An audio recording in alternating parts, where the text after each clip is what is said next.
नमस्ते कालिका माता अम्बालिका दक्ष सुता काल बनिता काल भय बारिणी तब संकट नाशिनी तारा सर्वशक्ति शारद सारा मुक्ति गायत्री माँ कैलास बासिनी तब नाम स्मरणे श्मशाने और मशानेर अने मने कोनो स्थाने मरणेर चिंता नाई घुचे जाय मा मनेर आशंका थाके ना कोनो आशंका निशंकाय घुरी मा सर्वदाय तारा तारा ताई जदि नहीं हबे तबे तोर दयामयी नाम केन रबे शुनलाम एई भवेर माझे भवानीर लिखन आछे जे जनार नाई भवानी शक्ति भवानी दायके डाकिले मुक्ति तार काछे एसब जुक्ति सब मिछे आमी केवल एई भवे एसे बद्ध रइलाम मायार फाঁসে निशी दिवसे चिंता छाड़े नाई আমার ইচ্ছা যদি হয় অন্তরে ডাকবো তারা দিনান্তরে কুচিন্তা হয় মা প্রতিবাদী অমনি প্রবর্তক তেজিয়া তোকে আমি ছুটে যাই মা অন্য দিকে সেই জ্বালাতেই মরি নিরবধি আমার শক্তি নাই মা করি কি বল আমার ইন্দ্রিয় গণ হয়েছে প্রবল দায়ী কেবল অশেষ যন্ত্রণা আমার ঘটে যদি জ্ঞান থাকিতো তাহলে কি আর এমন ঘটিত তাদের লয়ে করতাম কত মন্ত্রণা देख माचे नयन मिले घिरेছে আমায় অকালে কালের কোলে দিস না ফেলে ওমা কাল করাল বদনী স্থান দিয়ে তোর যুগল পদে যেমনি ধারে রামপ্রসাদে নির্বিবাদে রেখেছিলিস তারা তেমনি ধারে এই অধমে অন্তিমে যেন গুরু জ্ঞান করুণা চরণ ছাড়া দেরে না রে না দেরে না রে না রে দেরে না রে না দেরে না রে না तेरे ना तेरे ना रे ना तेरे ना तेरे ना रे ना तेरे ना तेरे ना रे तेरे ना रे ना तेरे ना तेरे ना रे ना तेरे ना तेरे ना रे ना तेरे ना तेरे ना तेरे ना रे ना तेरे ना तेरे ना तेरे ना रे ना तारे ना तेरे ना रे ना तेरे ना तेरे ना रे ना तेरे ना तेरे ना रे ना तेरे ना तेरे ना रे तेरे ना रे ना तेरे ना तेरे ना रे ना तेरे ना तेरे ना रे ना उपस्थित सकल भक्तबृंद साधु गुरु वैष्णवेर श्री पादपद्मे शतकोटी प्रणाम निवेदन रेखे এবং আমার ভক্তিমতী মায়েদের কাছে শ্রদ্ধা ভক্তি প্রণাম রেখে এবং আমার ছোট ছোট ভাই ও বোনদের কাছে আমার প্রেম প্রীতি ভালোবাসা শুভেচ্ছা পৌঁছে দিয়ে শুরু করছি আপনাদের দ্বারকার দাসপাড়া গ্রামে মায়ের পূজা উপলক্ষে আপনাদের কবি গান তাই বলি সংবাদ আরো আমি প্রণাম জানাই আপনাদের এই গ্রামের এক বিশ্ববিখ্যাত কবিয়াল যিনি তিনি হচ্ছেন কিশোরী মোহন কোরা তেনার চরণে আমার নতমস্তকে আমার শতকোটি দণ্ডবত রেখে প্রণাম রেখে শুরু করছি আজকের কবি গান তাই বলি সংগত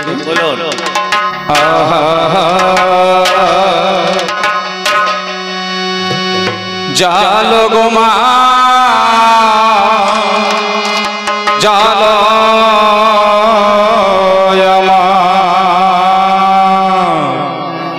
हमारी आधा घरेरा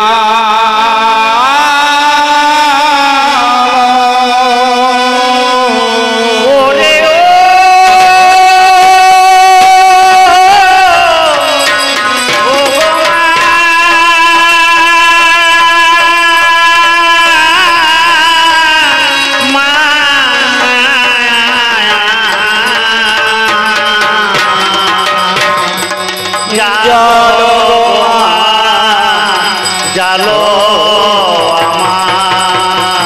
हमारी आधार घरे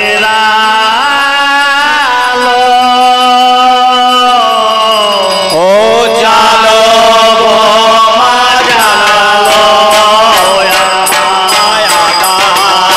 घरे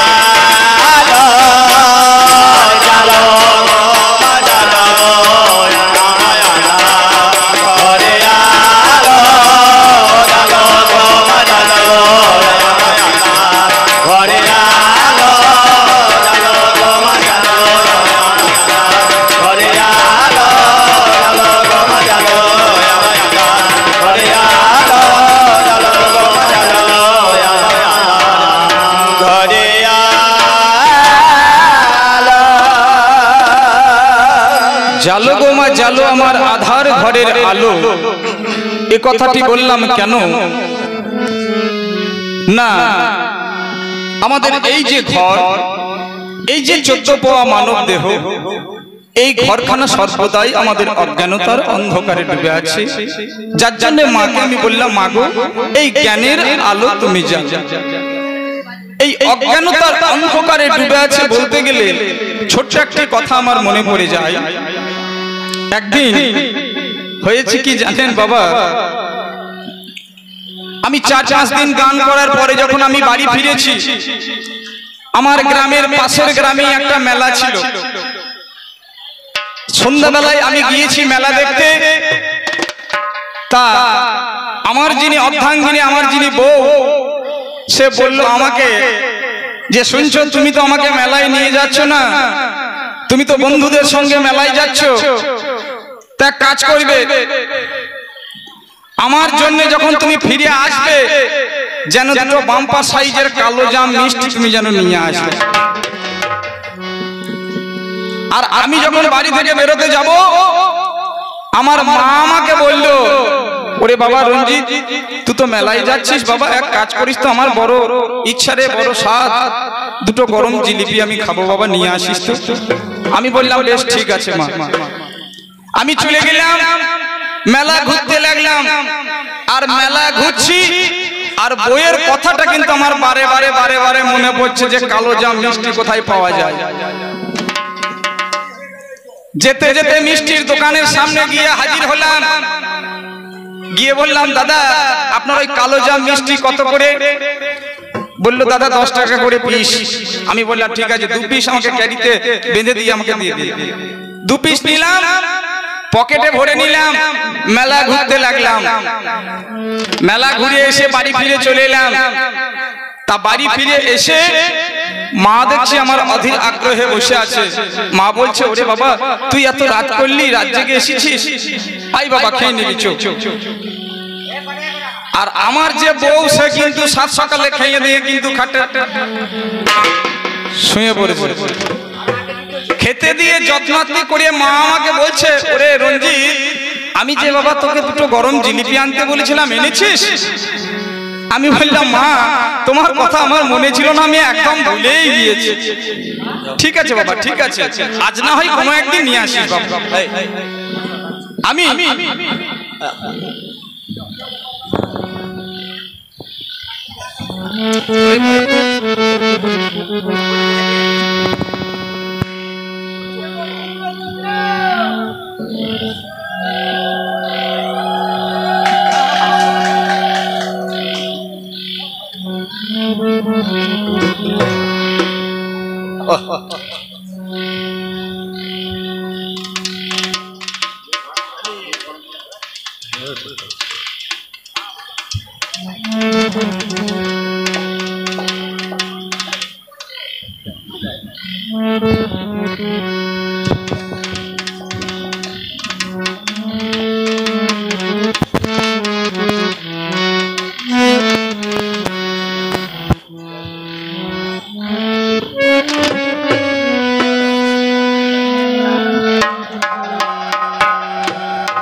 কমিটি দাদা বৃন্দগণ আমাকে বরণ করে নিয়েছেন, আমি সাদরে গ্রহণ করলাম এবং ওনাদেরকে ধন্যবাদ জানিয়ে একবার বলবো ওনাদের নামে জোর করে একবার নিতাই গৌর হরি বল। তা হয়েছে কি, আমার মা বললো, বাবা বেশ ঠিক আছে, জিলাপি আনিস নি তো কি হয়েছে, অন্য একদিন খেয়ে নেবো। দুটো খাওয়ার পরে আমি যখন বিছানাকে গেলাম, তখন দেখছি আমার বউ কিন্তু চুপ করে ঘুমানো ভান করে পড়ে আছে, ঘুমোই না, বুঝতে পারছেন? তা আমি মনে মনে ভাবলাম আমার বউকে মেলায় নিয়ে যায়নি বলে হয়তো রেগে আছে। তাহলে মিষ্টি যখন আমি তার মুখে ভরে দেবো, মিষ্টি মিষ্টি লাগবে, তাহলে মনটা ভালো হবে, আমার সঙ্গে হয়তো ভালো করে কথা বলবে। তা যেই ক্যারি প্যাকেট থেকে মিষ্টি বার করে মুখে ভরতে যাচ্ছি, তার দাঁতকে তখন কিটিমিটি করে চেপে ধরে আছে। আমি বললাম খাও, বলছে তুমি এতক্ষণ যেখানে ছিলে সেইখানে গিয়ে তোমার মিষ্টি খাইয়ে এসো, ওই মিষ্টি আমার আর দরকার নেই। এই তো আমাদের মানব জাতির পরিস্থিতি বাবা। যে মা দুটো গরম জিলিপির কথা বলেছিল, সেই দুটো গরম জিলিপির কথা আমাদের মনে থাকে না। আর বইয়ের জন্য যে বউ সময়ে খেয়ে দিয়ে শুয়ে পড়েছে, সেই বইয়ের জন্য কালো জাম মিষ্টি এনে আমরা মুখে গুজে দিচ্ছি। এই যে আমাদের কলির মানুষের পরিস্থিতি, যার জন্য আমি বললাম মাগো আমার ঝড় উঠেছে কালে বৈশাখী, আমার ঝড় উঠেছে কালে বৈশাখী, মাগো মেঘ নেমেছে কালো,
গগনে ছিল রবি কিরণ দানে, আমার হৃদয় গগনে ছিল রবি কিরণ দানে,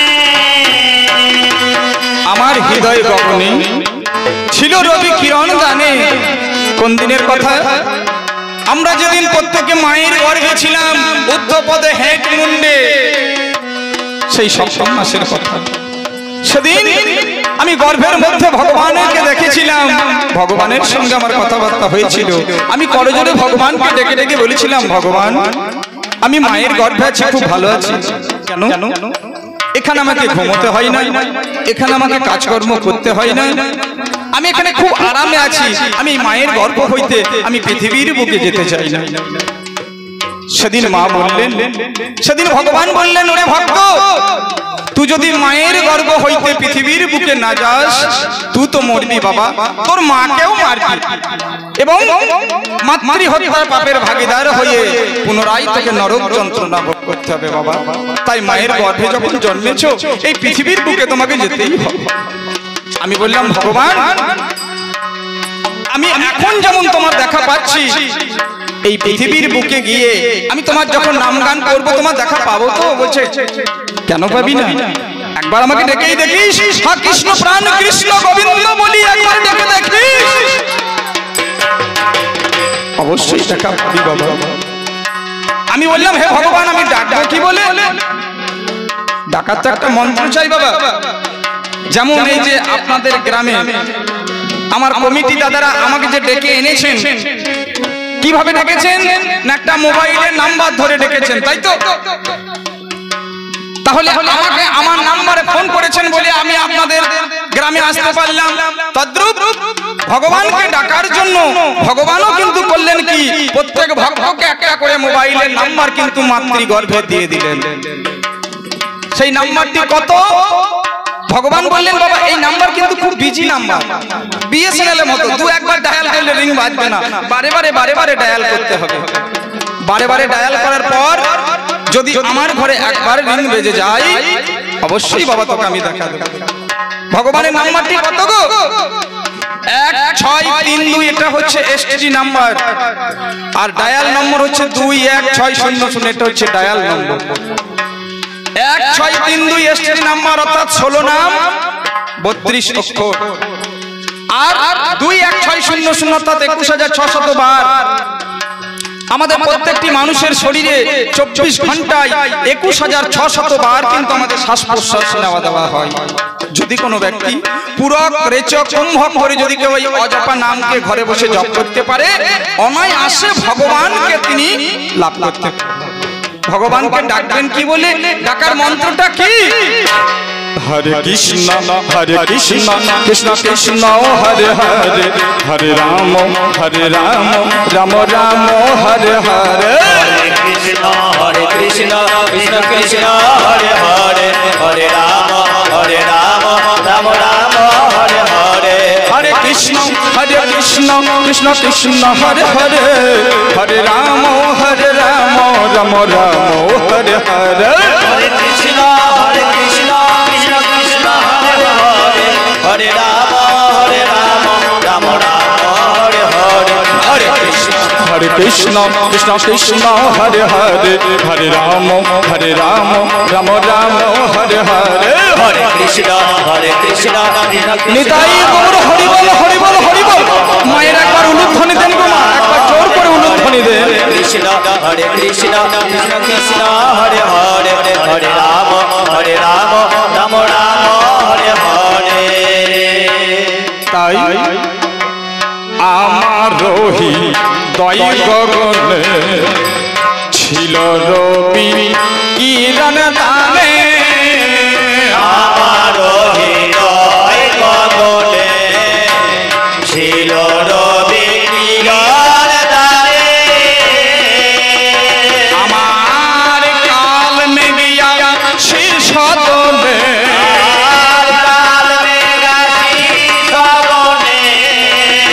আধার করে দিল ওরে আধার করে দিল আমার, আধার করে দিল, ওরে আধার করে দিল আমার, আধার করে দিল। জালো রমা জালো, করে আলো জালো রমা জালো, করে আলো জালো রমা জালো, করে আলো জালো রমা জালো, করে আলো। তাই মা তোমার নাম লইয়ে তারা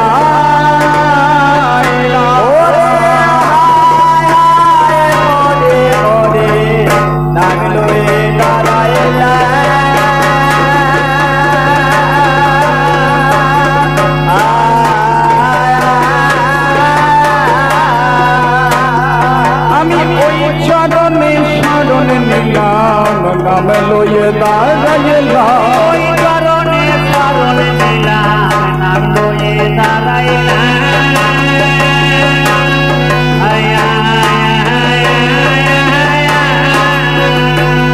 আমি ভজন সাধন কিছুই জানি না, আমি নাম লয়ে ওই চরণে আশাধারী, আমি নাম লয়ে কুণ্ডলিনী ব্রহ্মময়ী সবাই নাম লয়ে যেন ওই চরণে থাকে মতি আমার। তোমার ভজন সাধন কিছুই জানি না, তোমার ওই চরণে আশা ভারী ওই নাম লয়ে, তোমার চরণ ছাড়া করোনা ওই নাম লয়ে, ভজন সাধন কিছুই জানি না ওই নাম লয়ে, ভোগের এই বিনয় বাণী ওই নাম লয়ে। একবার প্রেমানন্দ হরি বলুন সবাই।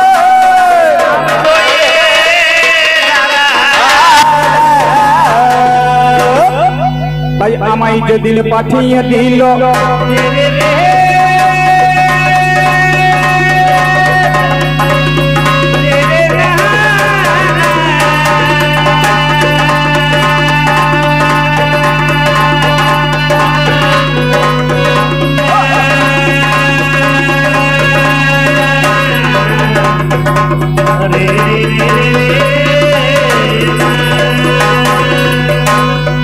আমায় যেদিন পাঠিয়ে দিল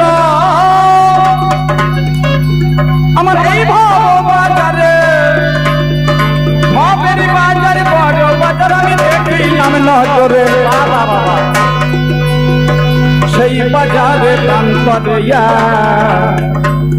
আমি বেঁধেছিলাম ঘর, তাতে দিলাম কোটি 3.5 কোটি দেখতে মনোহর।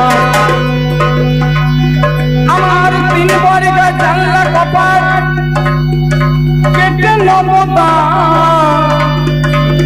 আমার নগর গেটে 2 পহরে রয়েছে আমার।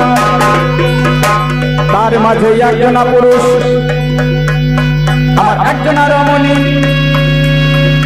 পাহারাতে থাকতো তারা দিবস রজনী। আমার মালখানাতে বস্তায় ভরা, আমার ছিল রত্ন ধন। আমার সুযোগ পাইয়ে 6 বছরে করেছে হরণ। আমার 3 জন আমার সাক্ষী গেছে বিবেক বুদ্ধি মন। মাগো তোমার কোটের হিরে হারে দেবে 2জন। তবে সাক্ষী গোপাল কালাস দিলে হলো আমার পরাজয়। মাগো আমার পক্ষে জেলখানাটাই প্রাণে লাগে। তোমার নাম লইয়ে দাঁড়াইলাম,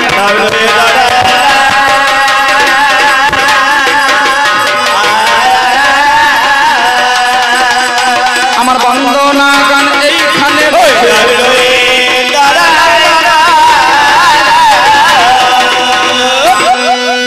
যা।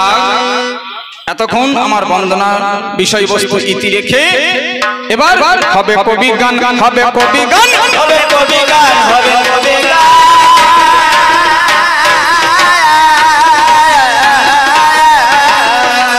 হবে কবি গান, হবে কবি গান, হবে কবি গান, হবে কবি গান। আমরা হয়েছি গমুক্তি মানে কবি গান, হবে কবি গান, হবে কবি গান। মাননীয় সুধী সমাজ, আজকের বর্তমানে বিষয়বস্তু দিয়েছেন, একদিকে দিয়েছেন অতীত, একদিকে দিয়েছেন বর্তমান, একদিকে দিয়েছেন সেকাল, একদিকে দিয়েছেন একাল, একদিকে দিয়েছেন আধুনিক, একদিকে দিয়েছেন পৌরাণিক, তাই না? আজকে এতগুলোর মাঝখানে আজকে গান। তবে রঞ্জিত কুমার আমার নাম, মার বলা হয় আমার গ্রাম, সাইকেনাতে থানা আমার হলো, বীরভূম জেলাতে বাড়ি জানেন জ্ঞানী দল। আমার যিনি পাল্লাদার অম্বিকা সাহা নামটি তার, আমি শুনিবার পর আমার সঙ্গে গাইবে কবি বলে হারি যাই। আজ আজ লড়াই ভালো জমবে,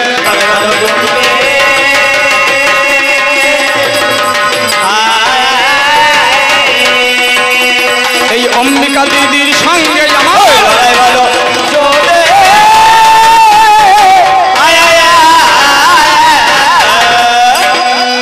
এই পালা আপনারা করেছেন অর্ডার, ভাগ করে দিয়েছেন বর্ডার, আমার পাল্লাদারকে দিয়েছেন বর্তমানের একটা লিডার, আমাকে সাজিয়ে দিয়েছেন সেকালের একটা লিডার।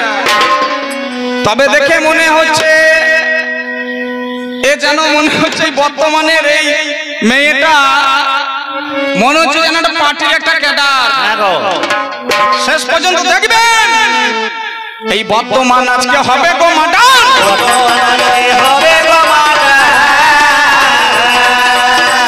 এই বর্তমান আজকে হবে গো মাডার, হবে গো মাডার। ওরে ও থাকে কি আমি থাকি, হবে গো মাডার।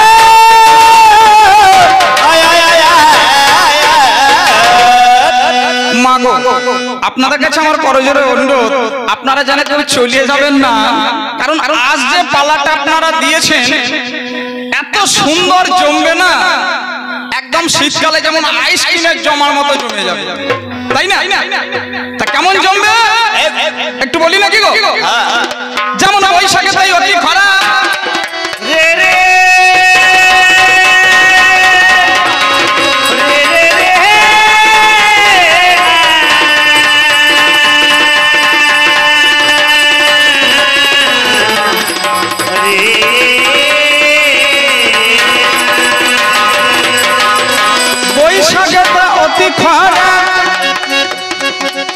আমার গায়ে ঝরে ঘাম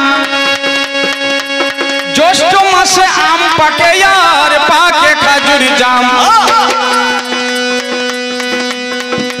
আষাঢ়ে চাষির খেতে জলে ভরো ভরো শ্রাবণে চাষির খেতে কাজে থরো থরো এবার ভাদ্র মাসে পাকা তালে পরে দমে দম আশ্বিনে অম্বিকা পূজা ছুটির বড় ধুম এবার কার্তিক মাসে পাকা ধানে মাঠে যাই রে ছেয়ে আমার অজ্ঞানেতে নবান্নে ধুম নাচে ছেলে মেয়ে নবান আছে নাকি ওইদিকে আছে তো অজ্ঞান মাসে আমাদের আছে এবার পৌষ মাসে খেতে ভালো মাগো পালো আর ওই পিঠে আমার মাঘ মাসে শীতে রোদে পইতে লাগে মিছে এবার ফাল্গুন মাসে ফুটে ওঠে কিছু কিছু ফুল আমার চৈত্র মাসে বছর শেষে ভাঙে মনের ভুল বাইরে মাতালে মাতালে যেমন কথাই কথাই দ্বন্দ্ব তেমনি আমাদের কবি গানের কাব্যগীতি ছন্দ বাইরে দিনের সেরা মেঘলা দিনা রাতের সেরা বর্ষা আমার মেয়ের মধ্যে শ্যাম বরণ ভালো নয় কালো নয় বর্ষা আমার সেই রকমের জমবে ভালো এই বতি তার বর্তমান হয়ে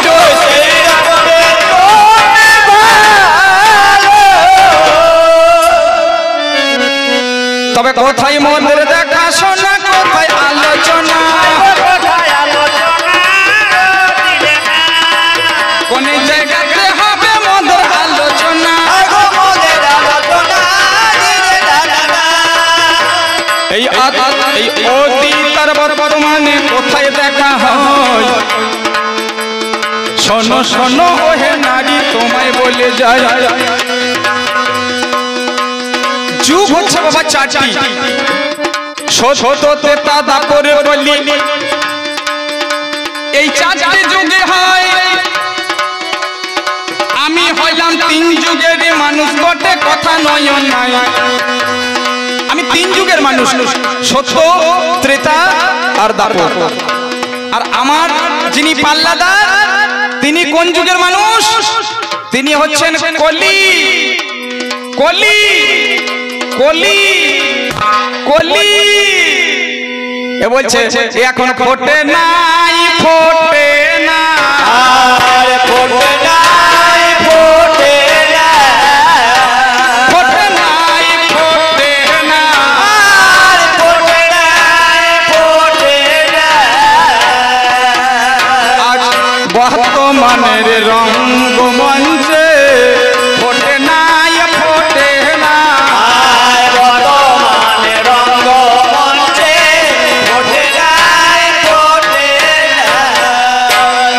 মাননীয় সুধী সমাজ আপনারা বিচার করে বলবেন আচ্ছা বলুন তো ফুটো জিনিসের দাম বেশি না কুড়ি জিনিসের দাম বেশি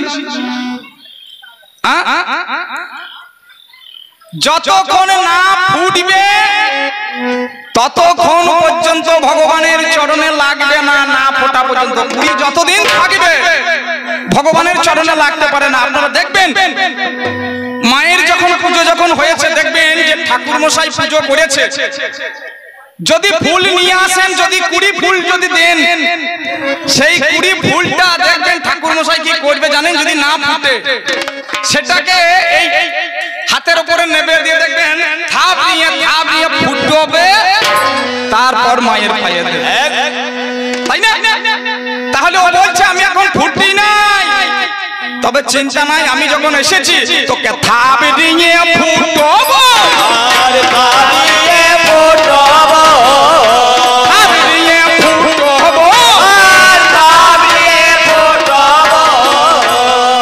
নাতি ভাই তোকে থাপ দিয়ে ফুটাইলাম বলে যেন রান করিস না ওর কি ফুটবো বলুন তো ওরে জ্ঞানে ফুটবো বিবেকে ফুটবো আর দিয়ে ফুটবো আর জ্ঞান ফুটবো বিবেক ফুটবো আর দিয়ে ফুটবো এদের জ্ঞান নাই বুদ্ধি নাই মান নাই এই বর্তমানে কলি যুগের মানি লোকের মান নাই আচ্ছা বাবা কলি কলিতে আঘাতে ঘাট হবে, আমরলে মোরল হবে, অশিক্ষিততে মাস্টার হবে। কি বলছেন বাবা, আমি ভুল বলছি? তোদের বর্তমানে কলি যুগটা এইরকমই যুগ। তবে দেখাশোনা কোথায়? যখন সত্য ত্রেতা দাপর যুগ, দাপর যুগের শেষের দিকে পরীক্ষিত রাজার আমলে পরীক্ষিত একদিনে পরীক্ষিতের রাজন আমার জানি ঘোড়ার পিঠে চেপে আমার রাজ্য পরিক্রমা করিয়েছিলেন তিনি। এমতো সময়ে আমার এক অত্যাচারী একটা ষাঁড়কে একটা গাভীকে প্রহার করেন তিনি। একটা ষাঁড়কে একটা গাভীকে প্রচন্ড বেত্রাঘাত করছে। ঘুরিতে ঘুরিতে আমার পরীক্ষিত রাজন আমার হলো, জিজ্ঞাসা করিল সেই দুরাচারীকে আমার ভালো, কে তুমি? এখানে আমার রাজ্যে তুমি অত্যাচার করছো কেন? এই গাভীকে প্রহার করছো কেন? এই ষাঁড়টাকে বা মারছো কেন? তখন সেই ব্যক্তি বলল, আমি হলাম কলিরাজ, আমি হলাম কলি, আর যে ষাঁড়টাকে মারছে সেই ষাঁড়টা হলো ধর্মরূপী ষাঁড়। আচ্ছা বাবা, ধর্মের পা কটা বলুন তো? ধর্মের চতুষ্পদী হচ্ছে ধর্ম। তিনটে পদ ষাঁড়ের ভেঙে দিয়েছে, তিনটে পা চলে গিয়েছে। কলির বুকে এক পদ ধর্ম, মাত্র এক পদ। কলি চাইছে লাঠিতে করে বেরিয়ে বেরিয়ে ওই পাটাকে ভেঙে দিতে, অর্থাৎ কলি যুগে ধর্ম বলতে কিচ্ছু রাখতে চাইছে না, সব পাপে পরিপূর্ণ করে দিতে চাইছে। আর যে গাভীটাকে প্রহার করছে সেই গাভীটা হচ্ছে স্বয়ং বসুমতী মা, এই পৃথিবী। কলিরাজ চাইছে এই পৃথিবীকে ধ্বংস করে দিতে, এই বসুমতী মাকে বিষাক্ত করে দিতে। সেই দিনে পরীক্ষিত রাজন আমার যিনি বললেন, আমি যতদিন বেঁচে আছি আমার রাজ্যে থাকবে না তুমি। রাজন, তাহলে আমি থাকবো কোথায়? আমার থাকার জায়গা দাও। বলে, আজ থেকে তোমাকে 5 জায়গা দিলাম, এই 5 জায়গায় থাকবে তুমি, তোমার জানালাম। তোমাকে আমি 5খানা জায়গা দিলাম, এই 5খানা জায়গায় তুমি থাকবে। কোন কোন জায়গা? যেখানে তাসের আমার আসর বসে ভাই, ওই জায়গাটাই আমার কলিকে দেয়। এই যে তাসের আসর বসছে, এটা কলির জায়গা। যেখানে ভাটিশালা মদ খাই জানি, সেই জায়গায় কলি আমার গিয়েছিলেন তিনি। আর কোন জায়গা? যেখানে দেখবেন মধুর চক্র চলে, অর্থাৎ বেশ্যাবৃত্তি চলে, সেই জায়গাটাই আমার কলিকে দিল। আর দেখবেন ছাগল গরুর যেখানে হাট হয়, সেখানে দেখবেন শুধু মিথ্যা কথা। হ্যাঁ বাপ, 15,000 কিনেছি, কিনে 10,000 বলবে 15,000 কিনেছি, সব মিথ্যা কথা, তাই না? এই জায়গাটাই আমার কলিকে দিল। এই 5টা জায়গায় আমার কলি থাকিতে না দিল। এবার আস্তে আস্তে কলি যুগের প্রাদুর্ভাব বেড়ে যায় রে ভাই। এই 5 জায়গায় গিয়ে কলির মানুষ অধঃপতনে, চিন্তা করে দেখুন, সারা দিনের মধ্যে এই 5 জায়গার মধ্যে একটা না একটা জায়গাতে আপনাকে পা রাখতেই হবে। যাবেনি, হয় কাছের আড্ডায়, নালে মদের আড্ডায়, নালে জুয়ার আড্ডায়, নালে বেশ্যাবৃত্তির জায়গায়, নালে আরো খারাপ জায়গায় যেতেই হবে আপনাকে। তাই ওরে এইখানে হলো দেখা শোনা, এইখানে হলো দেখা শোনা, আমি করে গেলাম তার জোড়া গাছ।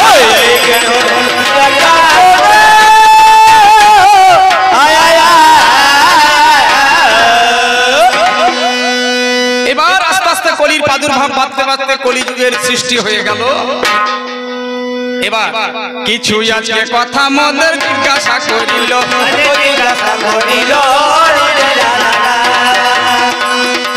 তবে উত্তর আমি দিয়ে যাব, মিথ্যা নয় নকল।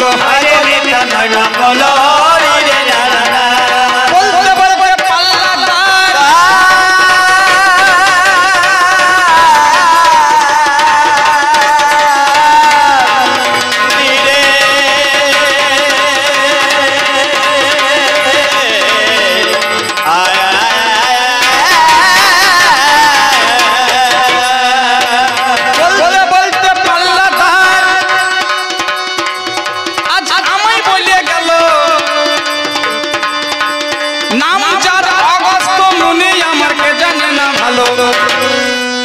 বলে নিজ কন্যাকে কেন বিয়ে করেছিল?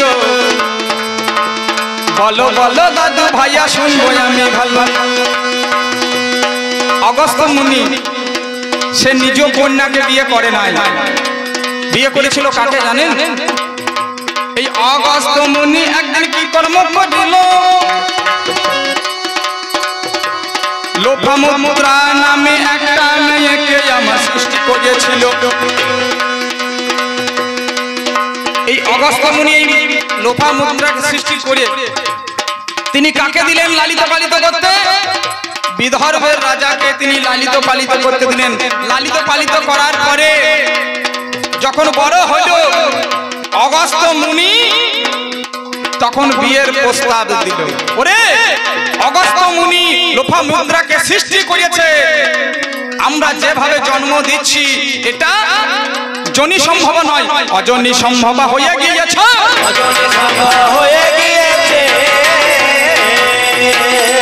তাই লোপামুদ্রার সঙ্গে বিয়ে হয়েছে, অজনি সম্ভব হয়ে গিয়েছে।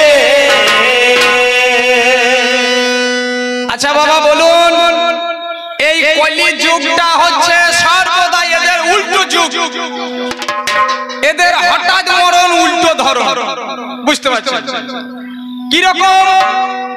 আচ্ছা বর্তমানের যুগটা আমাদের এমন হয়ে গিয়েছে, বিদেশিরা এসে আমাদের দেশের ছেলে মেয়েদেরকে নাচিয়ে দিয়েছে। এখন ছেলে মেয়ে নাচছে কোথায়? মার্ক জুকারবার্গ সে কি করেছে গো? সে একটা ফেসবুক তৈরি করেছে, আর সেই ফেসবুক করিয়ে বিদেশের লোক ফেসবুক করিয়ে আমাদের দেশের যত ছেলে মেয়ে আছে, বিশেষ করে এই মেয়েগুলা বাবার একটা ফোনে একটা নাক বেঁকিয়ে জিভ বেঁকিয়ে ছবি তুলে পোস্ট করে দিচ্ছে, দিয়ে বলছে বন্ধুরা আমার পাশে থাকবেন, বিয়ে হবে গো। আমি লাজবো বলছি, ওরে তা লাজবো তুই যে বলছি আমার পাশে থাকবেন, তাহলে আমার লাজতে কি করবে রে? তোকে যে বিয়ে করে এনেছে বলছে দাদু এ থাকা সে থাকা লয়, ইনকাম করতে গেলে পরের সঙ্গে থাকতে হবে। এখন কিছু হচ্ছে না, হচ্ছে রিলস বানাইছে, যা খুশি বানাইছে, আর বলছে আমার সঙ্গে থাকবেন, আমার পাশে থাকবেন, আমাকে সহযোগিতা করবেন। বলে হারি ভাই রে, তোদের এমন এই কলিযুগে তৈরি হয়েছে, তোদের মেয়ে নাচ আমার শুরু হয়েছে।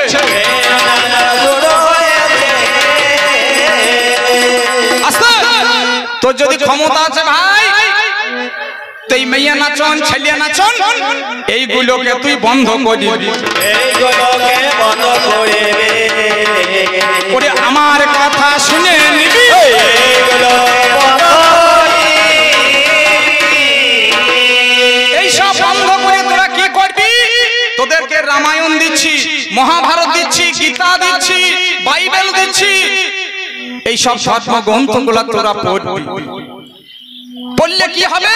তোদের জ্ঞান হবে। গীতায় যদি পড়িস তোদের জ্ঞান খুলবে, মহাভারত যদি পড়িস তোদের বুদ্ধি বাড়বে, রামায়ণ যদি পড়িস তোদের জ্ঞান ভান্ডার উন্নত হবে, উজ্জ্বল হবে।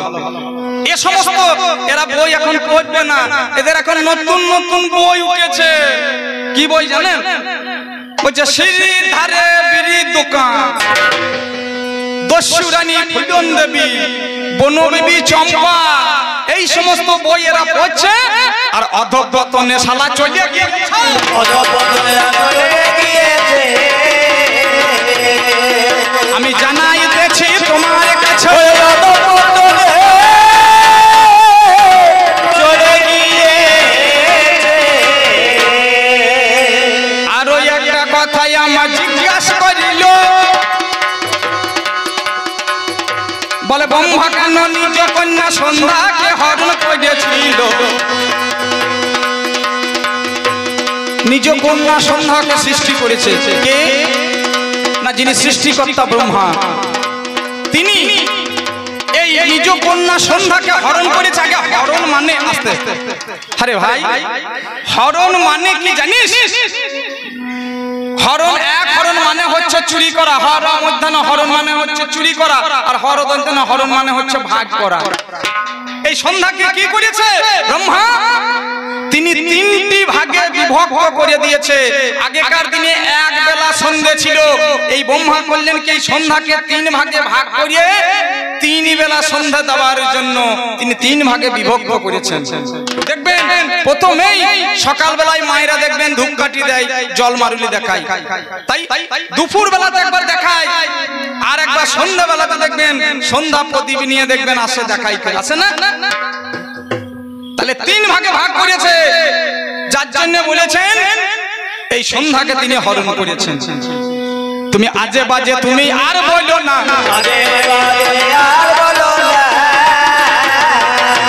তুমি আমার কাছে শুনে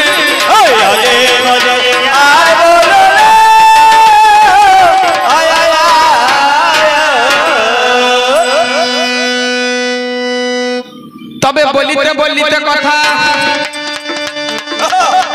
আজ আমায় বলে যাই, বলে বলো বলো দাদু ভাইয়া শুনবেন সবাই। বলছে জামাই এলে শ্বশুর বাড়ি, বসলো শাশুড়ির কোলে, তাই না? আর বড় সম্বন্ধী এসে বলে যে বাবা আছো কেমন, ভালো, তুমি কখন এলে? বড় সম্বন্ধী এসে বলে যে বাবা তুমি কখন এলে? এটা আবার কেমন সম্পর্ক? শোনে শোনে ওরে নাতি আমি তোর কাছে গাই, ওরে কোন যুগের ঘটনা তোরে বলে যাই। এটা ত্রেতা যুগের কাহিনী, মিথ্যা নয় না বলো, এটা রামায়ণের কথা বটে, মিথ্যা নয় না বললো। কে একদিন জামাই গেলেন শ্বশুর বাড়ি, জামাইকে না ঋষ্য সিংহ মুনি, তিনি কাকে বিয়ে করেছেন? শান্তাকে তিনি বিয়ে করেছেন। তিনি গেলেন শ্বশুর বাড়ি, দিয়ে কি করলেন? দশরথের ছেলে হচ্ছিল না গো, দশরথের নিজ সন্তান, তাদের স্ত্রীর গর্ভে সন্তান আসছিল না। চাচা এই ঋষ্য সিংহ মুনি কি করলেন? একটা পুত্রেষ্টির যজ্ঞ করেছিল, সেই পুত্রেষ্টির যজ্ঞ থেকে চরু উঠেছিল, সেই চরু খেয়ে কৌশল্যা, কৈকেয়ী, সুমিত্রার তিনটে নারীর গর্ভে চার সন্তান এলো। সুমিত্রার গর্ভে দুটো, কৌশল্যা গর্ভে একটা, কৈকেয়ীর গর্ভে একটা, এই চার সন্তান হলো। তাহলে চিন্তা করুন, বলছে জামাই এলো শ্বশুর বাড়ি, বলছে শাশুড়ি করলে, আর বড় সম্বন্ধী বলছে যে বাবা তুমি কখন এলে? তাহলে চিন্তা করে দেখুন বড় সম্বন্ধীটাকে, ঋষ্য সিংহ অর্থাৎ রামচন্দ্রের বোন হচ্ছে শান্তা, এই শান্তার সঙ্গে বিয়ে হয়েছে ঋষ্য সিংহ মুনি। তাহলে রামচন্দ্র বোনের সঙ্গে যদি ঋষ্য সিংহ মুনির বিয়ে হয়, তাহলে ঋষ্য সিংহ মুনির সঙ্গে রামচন্দ্রের সম্পর্কটা কি হলো? শালা সম্বন্ধী, তাই তো? জামাইবাবু সম্বন্ধী হইল। তাহলে আবার একদিকে দেখতে গেলে ঋষ্য সিংহ মুনি যজ্ঞ করিয়ে সেই গর্ভে চরু খেয়ে তাদের ছেলে হইল, মানে তাহলে একদিকে ধরতে গেলে ঋষ্য সিংহ মুনি তাদের বাবা হইল, তাই না? যার জন্য বললেন যে বড় সম্বন্ধী এসে বলছে বাবা কখন এলে বল।